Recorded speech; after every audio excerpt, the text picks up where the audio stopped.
Assalamualaikum warahmatullahi wabarakatuh.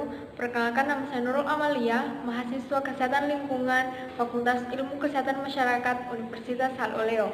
Pada kesempatan kali ini, saya akan membahas mengenai antropometri dan survei konsumsi makanan.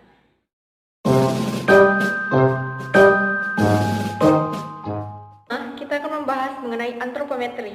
Antropometri berasal dari kata antropos dan metros. Antropos artinya tubuh dan metros artinya ukuran.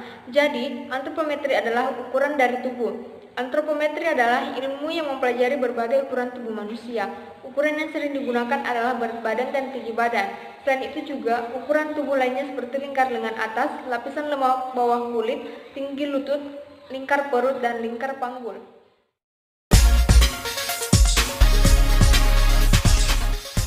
Pun tata cara pengukuran antropometri dalam berat badan. Yang pertama, periksa timbangan yang akan digunakan, apakah sudah menunjukkan angka 0 pada keadaan setimbang. Yang kedua, orang yang akan ditimbang diminta melepaskan alas kaki dan barang-barang lainnya yang dapat mengganggu pengukuran.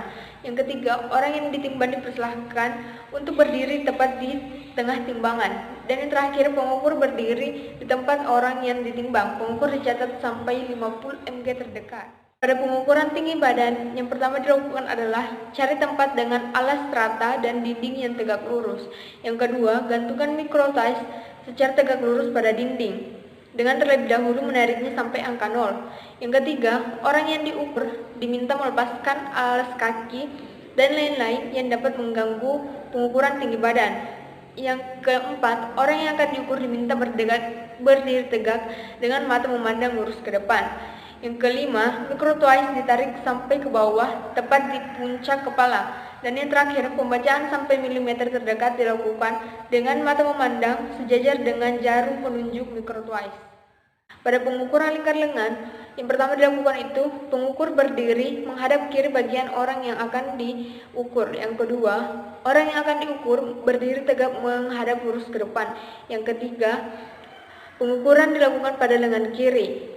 Yang keempat, orang yang diukur diminta untuk membengkokkan siku 90 derajat dan meletakkan lengan bawah di depan tubuh.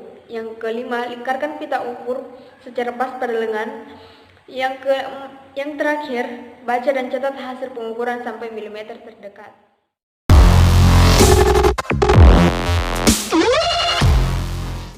Adapun rumus untuk mengetahui indeks massa tubuh yaitu EMT sama dengan berat badan dalam kilogram dibagi tinggi badan dalam meter kuadrat.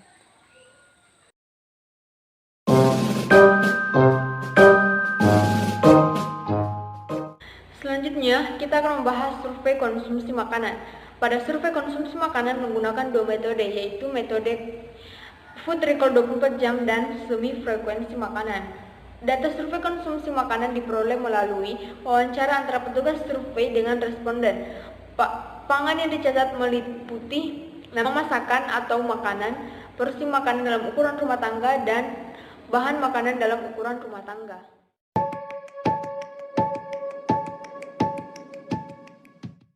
Metode food recall 24 jam adalah metode mengingat tentang pangan yang dikonsumsi pada periode 24 jam terakhir, dari waktu tengah malam sampai waktu malam lagi, atau dari bangun tidur sampai bangun tidur lagi, yang dicatat dalam ukuran rumah tangga.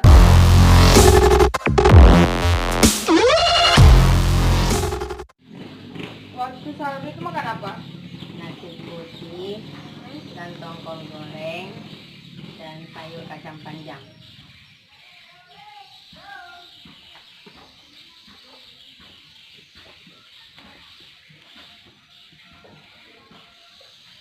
Kalau selingannya ada?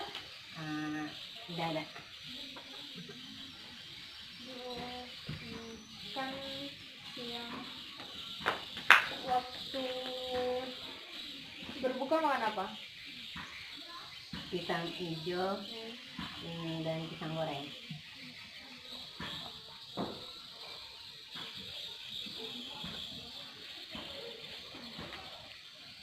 Terus makan malamnya? Ada nasi putih, ikan bandeng goreng, sama tumis kangkung. Kalau selingan ini ada nggak? Tidak ada.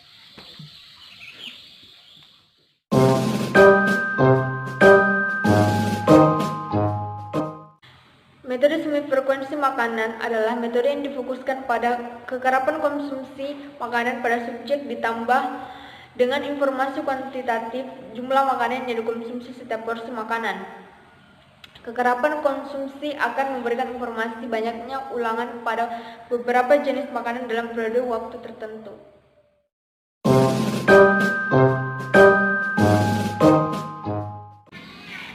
Seberapa sering makan nasi? 2 kali per hari.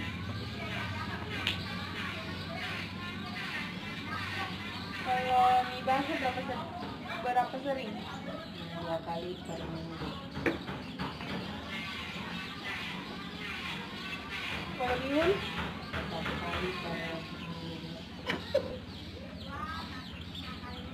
Kalau ubi? 1 kali per bulan.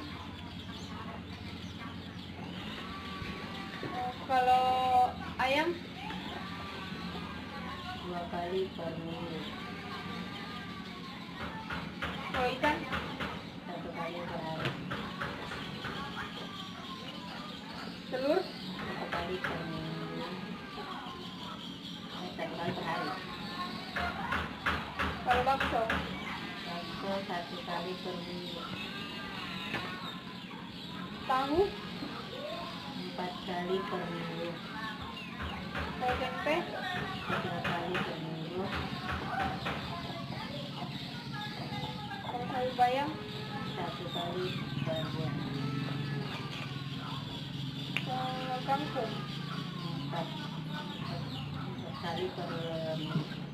Kalau sayur sawi? 1 kali per bulan. Kalau sayur kacang panjang? 3 kali per minggu. Terus kalau makan mangga berapa kali? 1 kali per bulan. Kalau jeruk? 1 kali per bulan. Semangka? 1 kali per bulan. Pepaya? 1 kali per bulan. Kalau nanas? 1 kali per bulan. Kalau makan pisang hijau? 3 kali per minggu.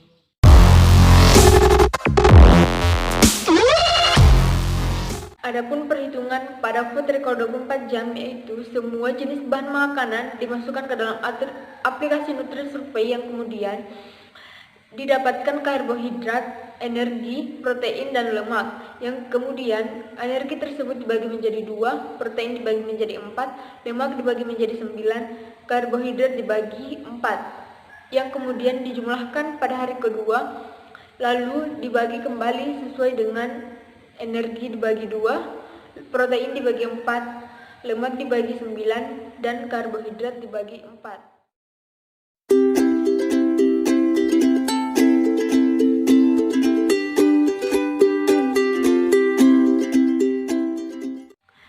Pada perhitungan semi frekuensi makanan individu, semua jenis bahan makanan dimasukkan ke dalam aplikasi Nutri-Survey yang kemudian didapatkan hasil energi, protein, lemak, dan karbohidrat yang kemudian dibagi, di mana energi dibagi menjadi 2, protein dibagi 4, lemak dibagi 9, dan karbohidrat dibagi 4.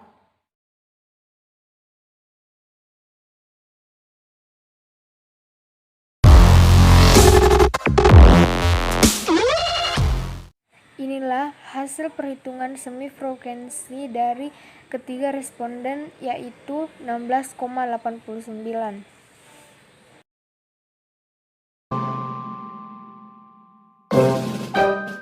Pada hasil pengukuran antropometri yang dilakukan terhadap 3 responden, diketahui 2 responden memiliki IMT yang normal, sedangkan 1 responden memiliki IMT yang dikategorikan gemuk. Dan pada pengukuran nilai yang dilakukan terhadap 2 responden perempuan, diketahui bahwa kedua responden memiliki pengukuran yang normal atau tidak mengalami kekurangan energi kronik atau KEK. Pada pengukuran food recall 24 jam diketahui bahwa ketiga responden memiliki porsi makan yang hampir sama, di mana semua responden memiliki angka kecukupan gizi yang kurang. Pada pengukuran semi frekuensi makanan diketahui setiap responden memiliki angka kecukupan gizi yang kurang atau belum sesuai dengan standar AKG.